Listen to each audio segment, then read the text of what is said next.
Bismillahirrahmanirrahim. Ma'asyiral muslimin, jamaah sekalian yang dirahmati Allah Subhanahu wa taala. Alhamdulillah, pada malam hari ini kita bisa berkumpul kembali di salah satu rumah daripada rumah-rumah Allah Subhanahu wa taala. Tentu tidak lain dan bukan dalam rangka talabul ilmi. Adapun pembahasan pada malam hari ini, kita akan membahas tentang sebuah tema yang insya Allah menjadikan ibrah dan pelajaran bagi kita semuanya, air mata di bumi Syam. Apa yang sudah Anda lakukan untuk mereka? Ma'asyiral muslimin rahimani wa rahimakumullah. Sedikit saya akan menceritakan tentang sejarah, baru kita akan kembangkan nantinya. Kita tahu bahwa ketika terbunuhnya Utsman ibn Affan radhiyallahu an, yang merupakan khalifah ketiga setelah Abu Bakar dan Umar, dibunuh secara sadis oleh orang-orang Sabaiyah, di mana orang-orang Sabaiyah ini menggerakkan para pemuda Mesir, menggerakkan para pemuda Kufah, dan menggerakkan para pemuda di beberapa daerah, yang kemudian mereka bergerak ke Madinah di musim haji, di saat ketika itu penduduk Madinah berada di kota Mekah sedang melaksanakan haji untuk menyempurnakan rukun Islam mereka. Ketika itulah mereka diberikan kesempatan dan Allah takdirkan Khalifah Utsman ibni Affan terbunuh, bahkan dibunuh secara sadis. Ikhwatu fiddin yang dimuliakan Allah Azza wa Jalla, pembunuhan Utsman bin Affan ini menyisakan rasa sedih, khususnya bagi keluarganya. Salah satu keluarga beliau yang tidak terima dengan pembunuhan ini adalah Muawiyah bin Abi Sufyan, yang ketika itu menjadi gubernur di negeri Syam. Ma'asyiral muslimin rahimani wa rahimakumullah.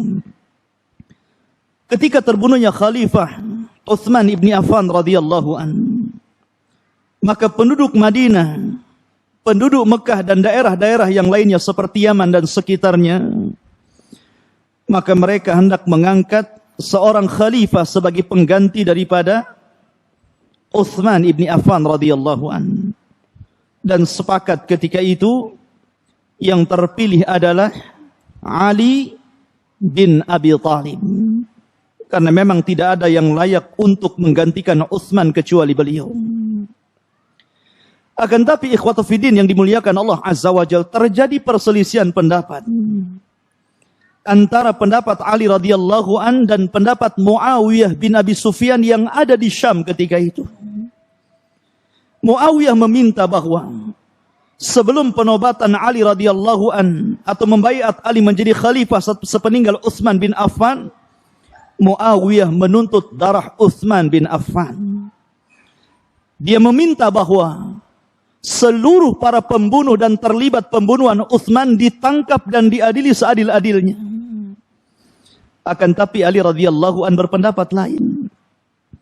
Ali menganggap bahwa para pembunuh Utsman bin Affan ini di belakang mereka memiliki kekuatan yang sangat besar, sehingga Ali ingin menyatukan kalimah kaum muslimin, ingin membentuk sebuah negara yang ada pimpinannya di situ. Baru setelah bersatu kaum muslimin, kita tangkap satu persatu sehingga mudah untuk mengalahkan mereka. Akan tapi keduanya malah berselisih, walaupun kebenaran ada di pihak Ali radhiyallahu anhu. Akhirnya terjadi peperangan, perang saudara ketika itu, yang dikenal dalam sejarah sebagai perang Siffin, yang kemudian disusul dengan perang Jamal. Banyak korban berjatuhan di situ. Ma'asyiral muslimin rahimani wa rahimakumullah. Maka kemudian ikhwatu fiddin yang dimuliakan Allah Azza wa Jalla, para pendukung Ali yang fanatik, para pendukung Ali yang sangat fanatik, yang mengatasnamakan dirinya Syiah, para pendukung Ali yang sangat-sangat setia kepada Ali radhiyallahu an, menganggap bahwa sikap Muawiyah bin Abi Sufyan adalah sikap yang tidak baik terhadap Ahlul Bait, adalah sikap yang kurang beradab kepada Ahlul Bait, sehingga kemudian mereka mencela Utsman bin Affan dan orang-orang yang mendukungnya, khususnya di negeri Syam, karena negeri Syam sangat mencintai gubernurnya, sangat mencintai Muawiyah bin Abi Sufyan. Ma'asyiral muslimin, apalagi kemudian berakhir dengan pembunuhan Ali radhiyallahu an di tangan Abdurrahman bin Mulzam, seorang yang sangat membenci Ali radhiyallahu an. Kemudian ketika Ali radhiyallahu an meninggal, diganti oleh Hasan ibn Ali.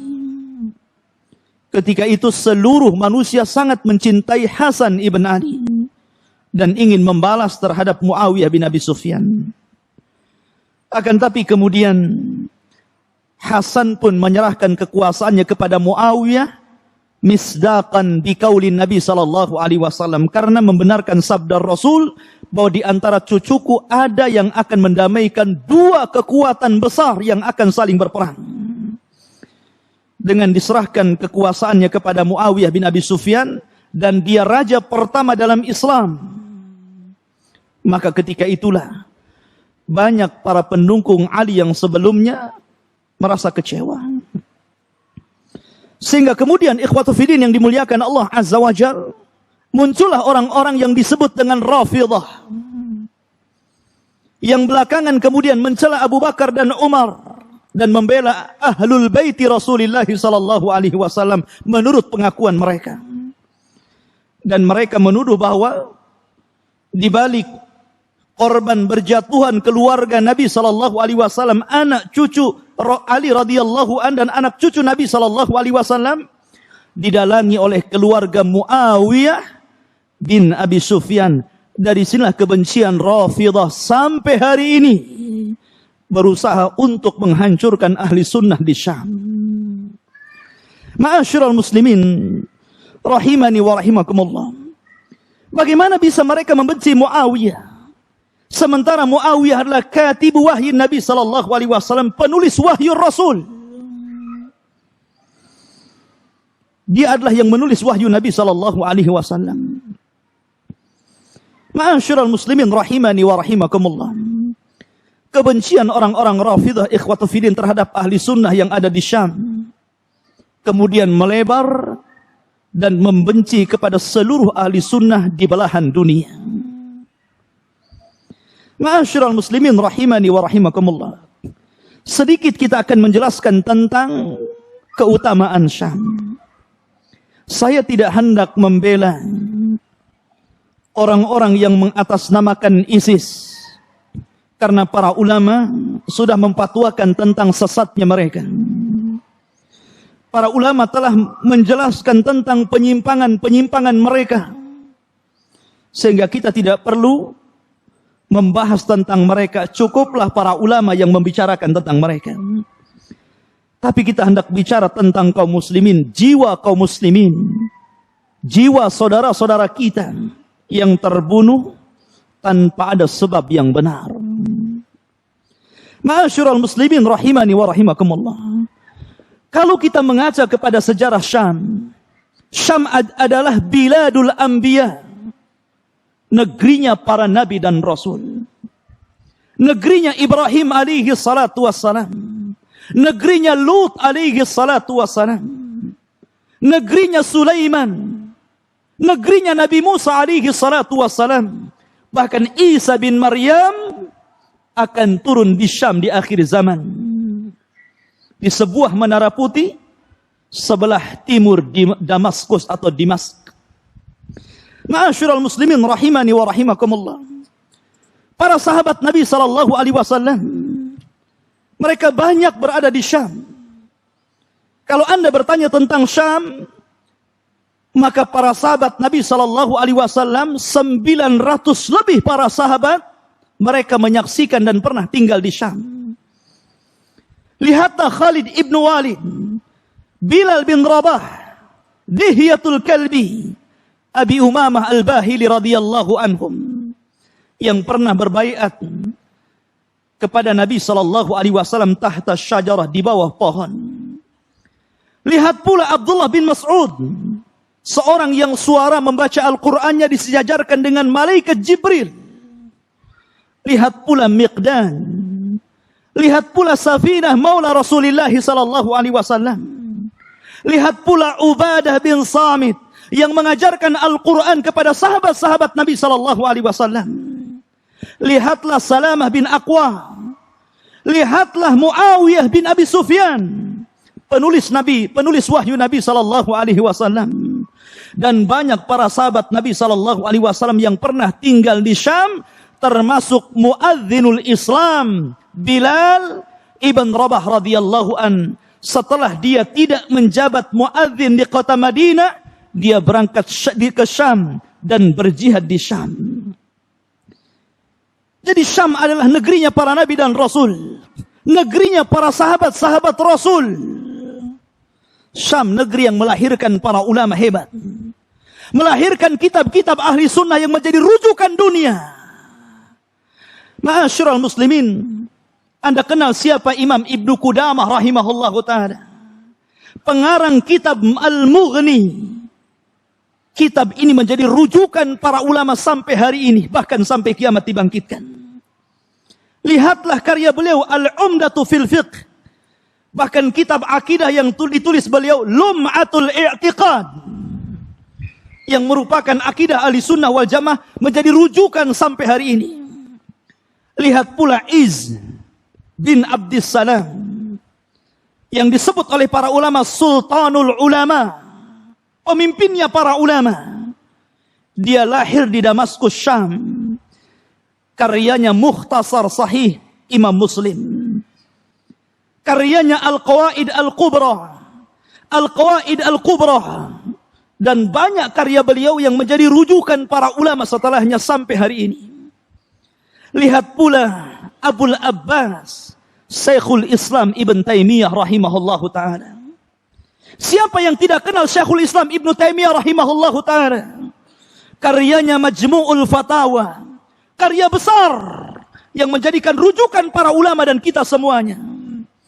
Dahulu dia dilahirkan di Turki, kemudian dia pindah ke Damaskus dan belajar di Damaskus dan berdakwah di Damaskus, meramaikan ilmu di negeri Syam. Lihat pula murid-murid beliau, Imam Az-Zahabi rahimahullahu ta'ala, mu'arrikhul Islam. Siapa yang tidak kenal Imam Zahabi rahimahullahu ta'ala? Pakar sejarah Islam yang belum dikenal sesudah ataupun sebelumnya. Karyanya Siyar A'lami Nubala, kitab yang sangat besar, kitab yang menjadikan ulama-ulama rujukan ulama dunia. Lihat pula Al-Imam Ibnul Qayyim Al-Jauziyah. Siapa yang tidak kenal Imam Ibnul Qayyim rahimahullahu ta'ala? Karyanya yang fenomenal, tulisannya yang sangat indah. Di antaranya karya beliau Zadul Ma'ad adalah karya terbesar beliau. Dan beliau ikhwatu fiddin yang dimuliakan Allah, lahir di Damaskus, Syam. Lihat pula Tazuddin Al-Imam As-Subki. Dahulu dia seorang pakar madhab Syafi'i. Siapa yang tidak kenal? Kalau Anda mempelajari dan mendalami fikih Syafi'i, maka Anda tidak mungkin tidak kenal dengan Al-Imam As-Subki rahimahullahu ta'ala. Dia memang orang Mesir, lahir di Qahirah, di Kairo. Tapi kemudian dia mendalami ilmu di Damaskus dan menjadi ulama Syafi'i besar.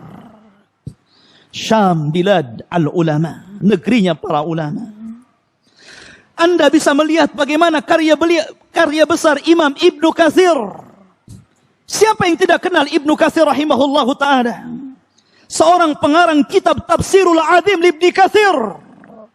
Bahkan para ulama mengatakan kalau Anda hendak mempelajari tafsirul Quran, kembalilah kepada tafsir Al-Imam Ibn Katsir rahimahullahu ta'ala. Imam Ibn Katsir rahimahullahu ta'ala walaupun dilahirkan di Basrah, Baghdad, tapi kemudian dia mendalami ilmu di Damaskus, Syam. Lihat pula ikhwatu fiddin, siapa yang tidak kenal Imam Ibn Rajab Al-Hambali rahimahullahu ta'ala? Kitabnya sangat fenomenal. Siapa yang tidak kenal kitab Fathul Bari, syarah daripada Sahih Bukhari? Siapa yang tidak kenal syarah Sunan Tirmidzi? Al-Imam Ibn Rajab Al-Hambali rahimahullahu ta'ala lahir di kota Baghdad dan tinggal di Damaskus, Syam. Ma'asyiral muslimin, bahkan di Syam banyak para ulama qurra, ahli-ahli, pakar-pakar Al-Quran. Seperti Al-Imam Al-Jazari rahimahullahu ta'ala. Dia lahir di Damaskus. Dan dia menjadi Syekhul Qurra, imamnya para pakar dalam Al-Quran. Ma'asyiral muslimin, bahkan kita kenal seorang muhaddithul yaum, ahli hadis saat ini, Al-Imam Nasiruddin Al-Albani rahimahullahu ta'ala. Dia dibesarkan di Damaskus. Dia belajar hadis di Damaskus sehingga menjadi pakar hadis terkemuka, karyanya ma'ruf. Dan setiap kita menjadikan rujukan kitab Al-Imam Syekh Nasiruddin Al-Albani rahimahullahu ta'ala. Bahkan imam hadis sebelumnya, siapa yang tidak kenal Al-Imam Ibnu Hajar rahimahullahu ta'ala? Siapa yang tidak kenal Al-Hafidh Ibnu Hajar rahimahullahu ta'ala? Beliau dahulu belajar di Mesir, tapi kemudian beliau tinggal di Halab, atau sekarang dikenal dengan Aleppo, Suriah. Negeri kedua terbesar di Syam setelah Damaskus. Yang sekarang antum lihat bagaimana media dunia menghabarkan kepada kita. Orang-orang Rafidah bergabung dengan orang-orang ateis, bergabung dengan orang-orang Nasrani. Mereka bersatu untuk menghancurkan ahli sunnah di Aleppo. Kota yang dulunya indah, ikhwatu fiddin. Kota yang dahulunya terlahir para ulama-ulama dunia. Kota yang dahulunya terlahir kitab-kitab yang menjadikan rujukan dunia. Kota yang terlahir padanya ilmu-ilmu kedokteran dan ekonomi Islam. Sekarang sudah tidak lagi berbentuk sebuah kota. Ribuan bahkan jutaan jiwa di Syam meninggal dunia. Anak-anak sudah tidak kenal siapa orang tuanya. Orang tua sudah tidak kenal siapa anaknya. Mereka dibombardir, meninggal dunia. Mereka mabuk. Masing-masing menyelamatkan diri-diri mereka. Mereka tidak tahu harus pergi kemana. Ma'asyiral muslimin rahimani wa rahimakumullah. Tidakkah Anda rasakan penderitaan saudara-saudara kita? Apakah yang terjadi di Burma? Apa yang terjadi di Palestina? Apakah yang terjadi di Suriah hari ini? Sebenarnya ikhwatu fiddin, permisalan seorang mukmin kal jasadil wahid, seperti jasad yang satu. Kalau seandainya kita sakit satu anggota badan kita, mestinya seluruh anggota ini merasakannya. Apa yang sudah Anda sumbangkan kepada saudara-saudara kita? Apa yang pedulikan kita kepada saudara-saudara kita, ikhwatu fiddin yang dimuliakan Allah Azza wa Jalla? Sekarang biladul anbiya, negerinya para nabi dan rasul. Negerinya para sahabat-sahabat Rasul. Negerinya para ulama. Negerinya kitab-kitab yang menjadikan rujukan dunia. Sudah tidak lagi berbentuk. Di mana kita ikhwatu fiddin yang dimuliakan Allah Azza wa Jalla. Masjid-masjid dihancurkan. Kitab-kitab dibakar. Para ulama dibunuh. Kaum muslimin dibantai. Ma'asyiral muslimin rahimani wa rahimakumullah. Kenapa kita tinggal diam di sini? Minimalnya ikhwatu fiddin yang dimuliakan Allah Azza wa Jalla. Kalaupun mungkin kita tidak bisa menyumbangkan sedikit dari harta kita untuk saudara-saudara kita, yang sebagian mereka tidak bisa lagi makan dan minum seperti yang mereka rasakan hari ini. Bahkan negara-negara berusaha untuk mencegat bantuan yang ada dari negeri-negeri yang hendak membantu saudara-saudara kita. Apa jadinya ikhwatu fiddin kalau itu terjadi kepada kita? Apa jadinya kalau seandainya ibu kita meninggal di hadapan kita? anak kita meninggal di hadapan kita, istri-istri kita, orang-orang tercinta kita bergelimpangan tanpa ada dosa yang benar, tanpa ada sebab yang benar. Bayi-bayi harus mati. Tidakkah mereka akan ditanya di hadapan Allah Azza wa Jal? Wal mau'udatu su'ilat bi ayyi dzambin qutilat. Bayi-bayi itu akan bangkit di hadapan Allah Azza wa Jal. Kemudian mengatakan, ya Allah, sebab apa aku dibunuh? Apa salahku aku dibunuh? Aku baru terlahir. Kenapa mereka membunuhku? Ma'asyiral muslimin, kalau dalam Islam seorang wanita gara-gara membunuh seekor kucing yang dipeliharanya dan dia tidak memberikan minum sampai dia mati, memakan rayap-rayap yang ada di dinding, kata Nabi SAW, dakhalatil mar'atu nara fi hirratin habasatha. Seorang wanita harus masuk neraka karena seekor kucing yang disiksanya. Kalau seekor kucing menjadikan seorang masuk neraka, ikhwatu fiddin, karena hilangnya nyawa seekor kucing dalam Islam, dinyatakan orang ini finnar.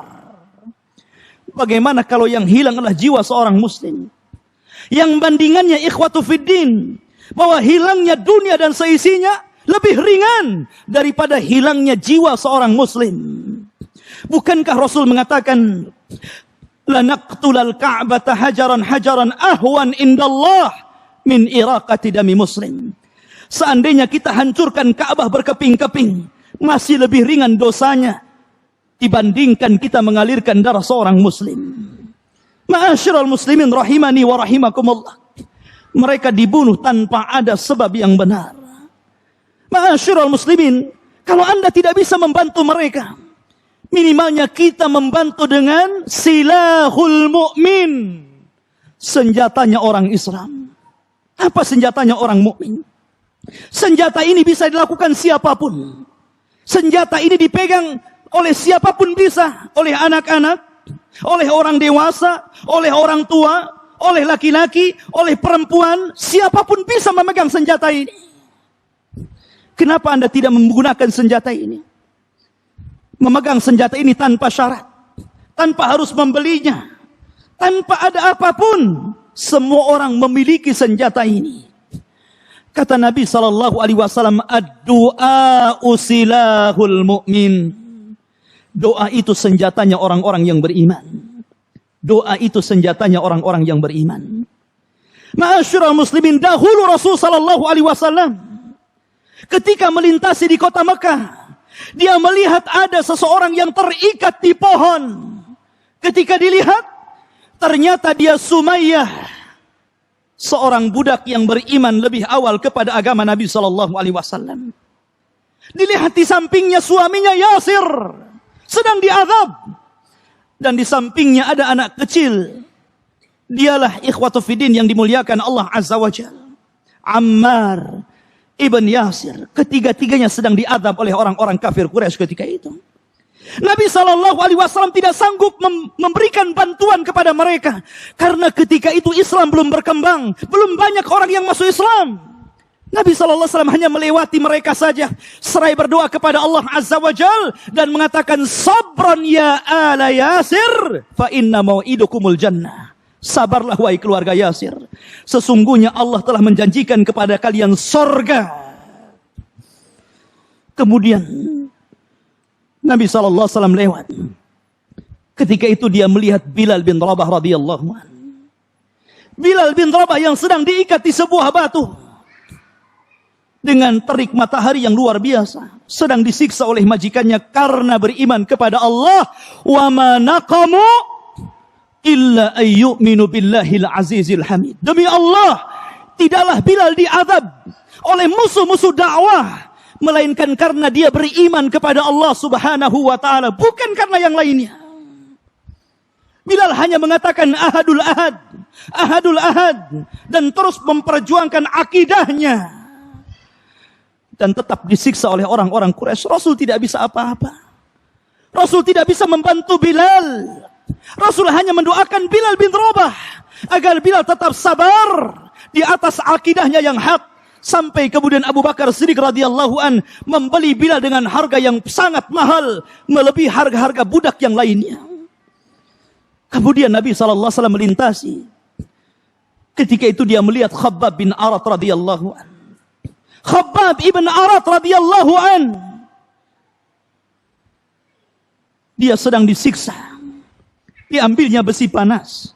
Kemudian diletakkan di kepala Khabbab ibn Arat radhiyallahu an. Sehingga Khabbab bin Arat merasa tidak kuat menanggung dakwah ini. Ketika itu Nabi SAW sedang berada di sekitar Ka'bah, sedang bersandar di kiswah Ka'bah. Khabbab bin Arat datang dan mengatakan, "Ya Rasulullah, ala tastaghfir lana, ala tad'u lana." Ya Rasulullah, tidakkah kau iba kepadaku? Mereka menyiksaku ya Rasulullah. Berdoalah kepada Allah agar Allah Subhanahu wa taala segera mendatangkan pertolongan kepada kita ya Rasulullah.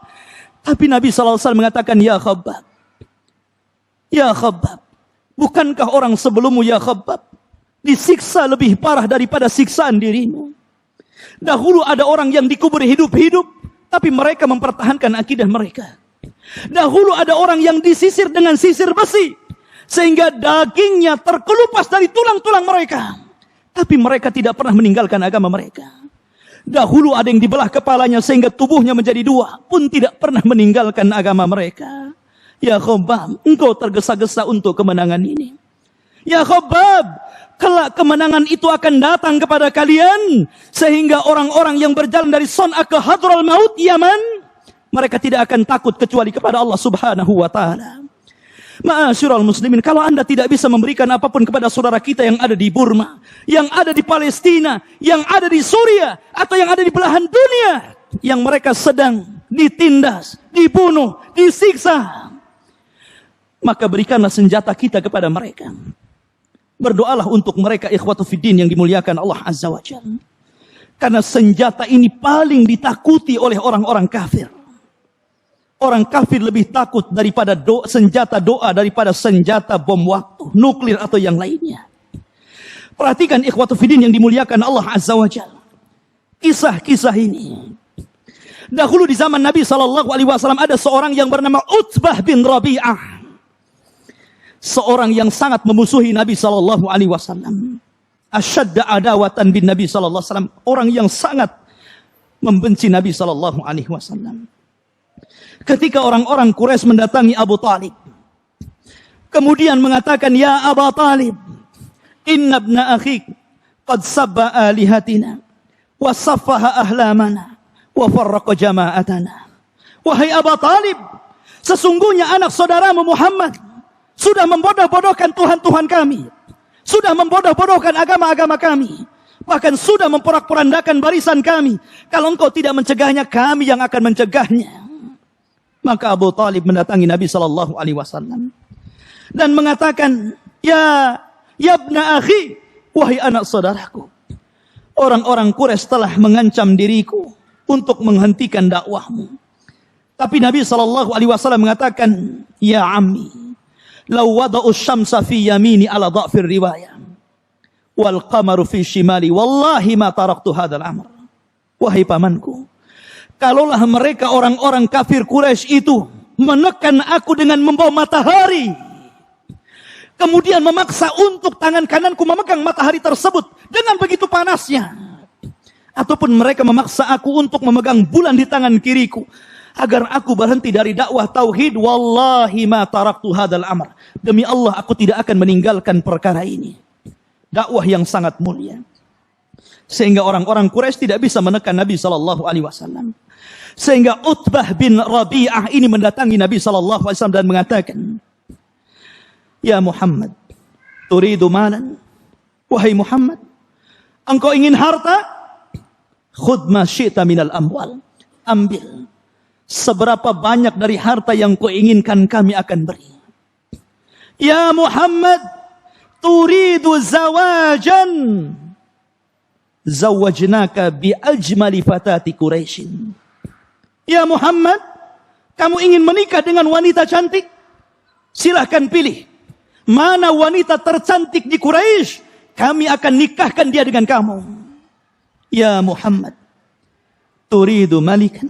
a'tainak. Kamu ingin menjadi raja? Kami angkat engkau sebagai raja. Ya Muhammad, anta marid, anta majnun, allajnak. Ya Muhammad, kamu apakah sedang sakit? Atau kamu gila? Kami akan carikan dokter untuk mengobati dirimu. Silahkan pilih. Kamu maunya apa? Tapi jangan pernah berdoa dengan doa kejelekan kepada kami. Lihat bagaimana ketakutan orang-orang Quraisy. Al-muhim, la tad'una ala ma tad'u ilaih. Yang penting kau jangan mendoakan kami. Jangan mendoakan keburukan kepada kami. Maka Nabi SAW ketika itu mengalihkan pandangannya ke Ka'bah. Mengalihkan pandangannya ke Ka'bah seraya bicara kepada Utbah bin Rabi'ah. Dan mengatakan, ya Utbah, asma'tuka ma ladaika, fastami' ma ladayya. Ya Utbah, aku sudah dengarkan apa yang kau katakan. Sekarang dengarkan apa yang aku katakan. Maka Nabi SAW kemudian membaca surah Fussilat. Rasul SAW membaca suratul Fussilat. Hamim. Sampai kepada ayat. Fa'in a'radu. Fakul anzartukum sa'iqatan. Misla sa'iqati adin wa samud. Maka Nabi SAW membaca surat Fussilat. Hamim. Sampai kepada ayat fa'in a'radu. Kalau mereka berpaling. Kalau mereka berpaling dari dakwahmu ya Muhammad. Fakul katakan kepada mereka. Anzartukum. Saya peringatkan kalian. Saya peringatkan kalian sa'iqatan. Misla sa'iqati adi wa samud. Bahwa akan datang kepada kalian azab yang sangat besar. Sebagaimana Allah dahulu mengadab kepada kaum Ad dan Samud. Maka Nabi SAW ketika itu mengarahkan pandangannya ke Ka'bah. Wa rafa yadaihi ila sama. Kemudian Rasul mengangkat kedua tangannya ke langit. Maka Utbah bin Rabi'ah ketakutan ketika itu. Maka kemudian Utbah radhiyallahu an langsung wa wada'a kaffahu ala fammin Nabi sallallahu alaihi wasallam. Langsung dia membekuk dari belakang lisan Nabi sallallahu alaihi wasallam seperti ini. Agar Nabi SAW tidak berdoa kepada Allah Azza wa Jalla untuk keburukan kepada dia dan orang-orang Quraisy. Lihatlah ikhwan. Bagaimana orang-orang kafir takut kepada doa. Doa yang tulus. Doa yang sebenarnya doa kita tuluskan kepada Allah Azza wa Jalla. Doa yang dari hati, lubuk hati yang paling dalam menolong saudara-saudara kita ikhwan. Ma'asyiral muslimin yang dimuliakan Allah Subhanahu wa taala. Dahulu sebagaimana dikisahkan Abdullah bin Mas'ud radhiyallahu anhu. Riwayat ini terdapat dalam kitab Sahih Bukhari dan Muslim. Ketika Abu Jahal, Fir'aun hadhil ummah, Fir'aunnya umat ini Abu Jahal, Abul Hakam, Amr bin Hisham. Suatu ketika bersumbar di hadapan para pembesar Quraisy. Yang ketika itu jumlah mereka ada yang mengatakan 6, ada yang mengatakan 7. Mereka berdiri. Di antaranya Abu Jahal, Umayyah bin Khalaf, Al-Walid, Syaibah, Rabi'ah, dan yang lainnya. Yang jelas jumlah mereka ada 7 orang. Dan kepala mereka adalah Abu Jahal, Fir'aun hadhil ummah, Fir'aunnya umat ini. Mereka semua adalah orang yang sangat membenci Rasul dan dakwah Nabi SAW. Ketika itu pemimpin mereka Abu Jahal mengatakan di hadapan para pembesar Quraisy, "Man ya'tini bisala jazuri ali fulan." Kata Abu Jahal, siapa yang bisa mendatangkan kotoran unta yang masih berdarah ke hadapanku. Kemudian meletakkan di pundak dan kepala Nabi SAW yang sedang sujud, yang sedang salat. Man ya'tini bisala jazuri ali fulan, kata Abu Jahal. Faqama ashqahum, maka berdirilah orang yang paling buruk di antara mereka. Siapa? Orang yang paling buruk di antara mereka? Uqbah bin Abi Mu'aid. Uqbah bin Abi Mu'aid berdiri dan mengatakan, ana ya Abul Hakam, serahkan kepadaku ya Abul Hakam. Maka kemudian orang ini berangkat pergi mencari kotoran unta yang baru dibedel dari perutnya yang masih berdarah-darah. Itu disebut salazazur. Yang masih bergelantungan usus dan kotoran unta yang sangat menjijikan. Kemudian Allah takdirkan Uqbah mendapatkan perkara itu. Kemudian langsung dia menghampiri Nabi SAW yang sedang sujud. Sedang sujud di hadapan Ka'bah. Tiba-tiba dia meletakkan di pundak dan kepala Nabi SAW, la ilaha illallah, sayyidul awwalina wal akhirin, sayyidul anbiya'i wal mursalin. Diletakkan kotoran di atas kepala Nabi SAW. Untuk siapa ini? Untuk kita sebagai umatnya. Perjuangan Rasul untuk kita. Kalau bukan karena Nabi SAW, hidayah Allah tidak akan sampai kepada kita. Maka ketika itu ikhwatu fiddin, para pembesar Quraisy ini yatamayalun wa yadhaqun. Mereka bergoyang-goyang badannya seraya tertawa terbahak-bahak istihzaan bi Rasulillah sallallahu alaihi wasallam. Karena mengolok-olok dan mengejek Nabi sallallahu alaihi wasallam, merasa puas dengan apa yang dilakukan oleh Uqbah bin Abi Mu'aid karena telah menyakiti Nabi sallallahu alaihi wasallam.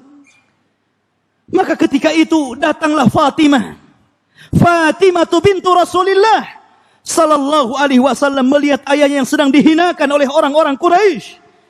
Dia menghampiri Nabi sallallahu alaihi wasallam. Kemudian Nabi sallallahu alaihi wasallam selepas salat dan Rasul tidak membatalkan salat.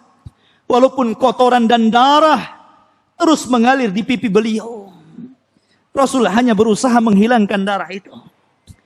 Dan Fatimah berusaha untuk membersihkan darah di pundak Nabi sallallahu alaihi wasallam. Ma'asyiral muslimin, kemudian Fatimah mengatakan, "Ya Nabi Allah."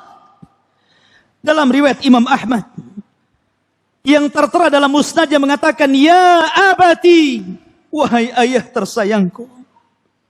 Fatimah marah, dongkol dan mengatakan, "Ud'u ala haula ya abati." Doakan keburukan kepada mereka, wahai bapakku. Seraya menunjuk Abu Jahal, menunjuk Umayyah, menunjuk Al-Walid, menunjuk Syaibah, menunjuk Al-Walid, dan menunjuk Uqbah bin Abi Mu'aid. Ud'u ala haula. Wahai bapak, doakan keburukan kepada mereka. Fanadara Nabi sallallahu alaihi wasallam. Maka Nabi SAW langsung kemudian memberi pandangan yang tajam kepada mereka. Rasul tidak hendak mendoakan keburukan dulu kepada mereka. Rasul mengharapkan tobatnya mereka. Itulah bagaimana sayangnya Rasul kepada orang-orang kafir kala itu, ikhwata fiddin. Rasul tidak lantas mendoakan doa buruk kepada mereka. Rasul hanya menatap tajam supaya mereka berhenti tertawa, supaya mereka kembali, supaya mereka bertobat kepada Allah Azza wa Jalla. Tapi mereka tetap tertawa terbahak-bahak. Istihzaan bi Rasulillah sallallahu alaihi wasallam. Sehingga Fatimah mengatakan, "Ya abati ud'u ala haula. Ud'u ala haula ya abati." Cepat doakan keburukan kepada mereka. Cepat doakan keburukan kepada mereka, wahai bapakku. Maka Nabi sallallahu alaihi wasallam mengatakan, "Allahumma 'alaika bi Quraisy. Allahumma 'alaika bi Quraisy. Allahumma 'alaika bi Quraisy." Ya Allah, berikan kehancuran kepada orang-orang Quraisy. Berikan kehancuran kepada orang-orang Quraisy. Berikan kehancuran kepada orang-orang Quraisy. Tapi Fatimah ketika itu kurang puas.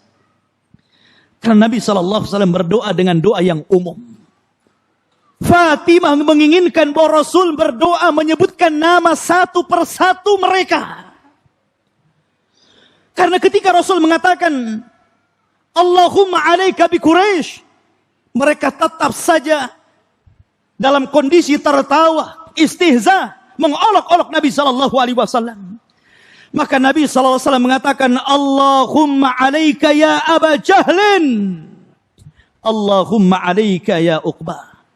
Allahumma 'alaika bi Umayyah bin Khalaf. Allahumma 'alaika bil Walid. Allahumma 'alaika bir Rabi'ah. Allahumma 'alaika bi Syaibah. Allahumma 'alaika," dan menyebutkan satu persatu orang-orang yang tertawa, para pembesar Quraisy, tiba-tiba mereka terdiam, ketakutan, karena mereka tahu bahwa tabiat doa apabila dipanjatkan di hadapan Ka'bah, maka pasti mustajab. Doa ini apabila dipanjatkan di tempat yang mustajab, di waktu yang mustajab, maka mereka tahu bahwa akan dikabulkan oleh Allah Subhanahu wa taala. Mereka langsung terdiam dan mereka ketakutan. Lihatlah ikhwatu fiddin, doa adalah senjata yang sangat ditakuti oleh orang-orang kafir. Berdoalah antum untuk saudara-saudara kita. Maka Abdullah bin Mas'ud radhiyallahu anhu mengatakan, ketika itu aku berada di belakang para pembesar Quraisy itu, tapi aku tidak bisa apapun ketika Nabi SAW diejek dan dihina. Karena fi bidayatin Islam, ketika itu di awal permulaan Islam, belum banyak orang yang masuk Islam.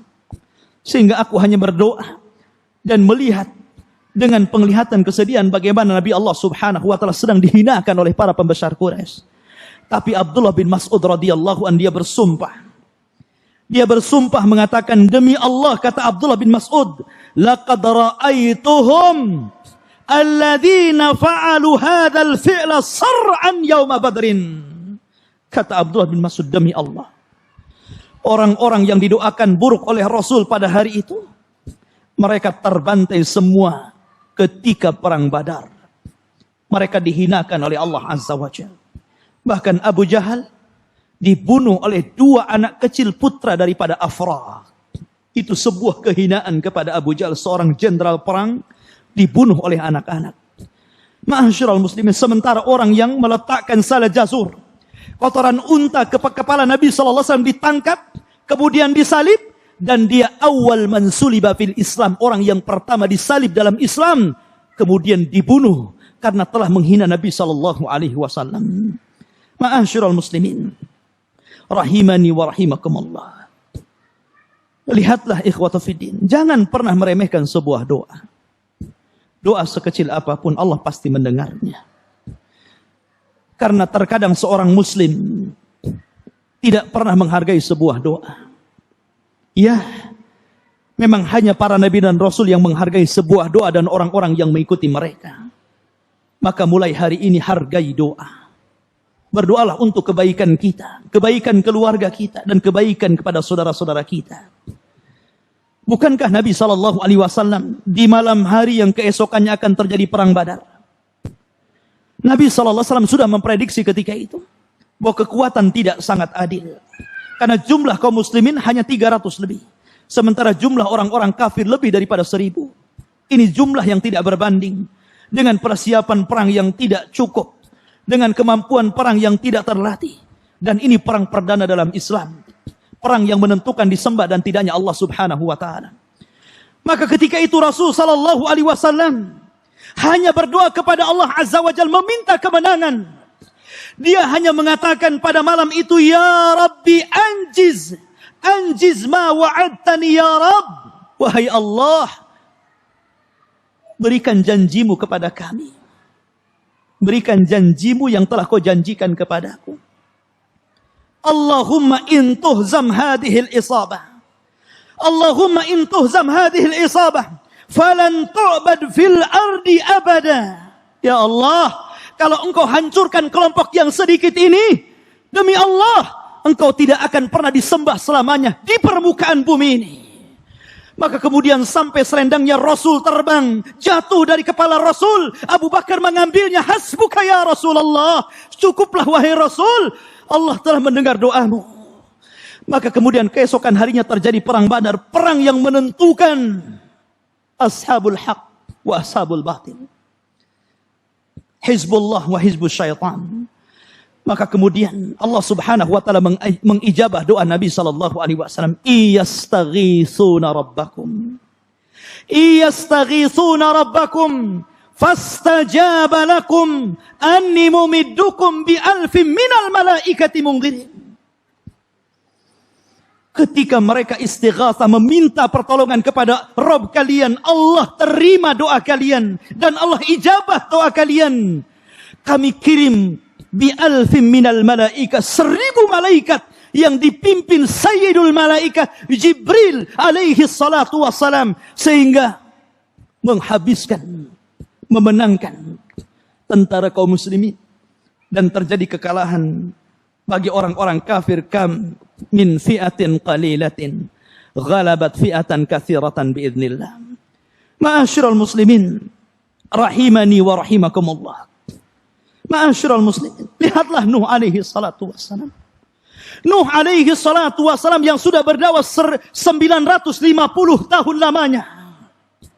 Ketika dakwahnya sudah sampai 750 tahun lebih, ternyata terjadi gejolak di tengah-tengah kaumnya. Banyak orang-orang yang melawan Nuh alaihi salatu wassalam. Banyak orang-orang yang kemudian menolak dakwah Nuh, sehingga Nuh terkepung, bahkan terancam akan dibunuh. Maka Allah subhanahu wa ta'ala mewahyukan agar Nuh menanam kayu selama 100 tahun, menyerutnya 100 tahun, kemudian membuat kapal selama 40 tahun. Setelah itu Nuh berdoa kepada Allah Azza wa Jalla karena melihat bahwa terancam jiwanya. Dia mengatakan, Rabbi inni maghlubun fantasir. Rabbi inni maghlubun fantasir. Ya Allah, aku sudah akan dikalahkan oleh kaumku. Mereka setelah mengejar-ngejar diriku, mereka telah mengancam akan membunuhku. Ya Allah, fantasir, berikan kemenangan kepadaku. Berikan kemenangan kepadaku. Maka kemudian Allah subhanahu wa ta'ala langsung mengabulkan doa Nuh alaihi salatu wassalam. Maka Allah subhanahu wa ta'ala buka pintu langit. Allah turunkan hujan berhari-hari. Bahkan Allah pertemukan air bumi dan air laut sehingga menjadi tsunami yang sangat besar. Allah kirim tufan sehingga tidak ada satupun yang selamat kecuali Nuh dan para pengikutnya yang ada di perahu. Doa, ikhwan. Doa bisa menghancurkan musuh-musuh dakwah. Doa bisa menghancurkan musuh-musuh yang tidak senang dengan orang-orang kafir. Dan doa adalah senjata yang sangat ditakuti orang-orang kafir. Jangan antum sia-siakan. Ambil waktu-waktu yang mustajab. Ambil waktu-waktu terbaik. Tempat-tempat terbaik. Doakan untuk saudara-saudara kita. Karena mereka sangat berhajat kepada doa kita. Allahumma a'izzal islam wal muslimin. Ya Allah, berikan kemuliaan kepada orang-orang Islam. Wa dammiril yahud wan nasara wal kafarata wal mujrimin. Dan hancurkan mereka ya Rabb. Orang-orang Yahudi yang memerangi Islam. Orang-orang Nasrani yang memerangi Islam. Orang-orang musyrik yang memerangi Islam. Dan orang-orang fajir yang tidak suka dengan Islam. Mudah-mudahan apa yang saya ceramahkan bermanfaat untuk saya pribadi. Semoga bermanfaat. Maka saya tutup kajian ini. Subhanakallahum bihamdika. Asyhadu an la ilaha illa anta astaghfiruka wa atubu ilaik. Allahu ta'ala alam. Assalamualaikum warahmatullahi wabarakatuh.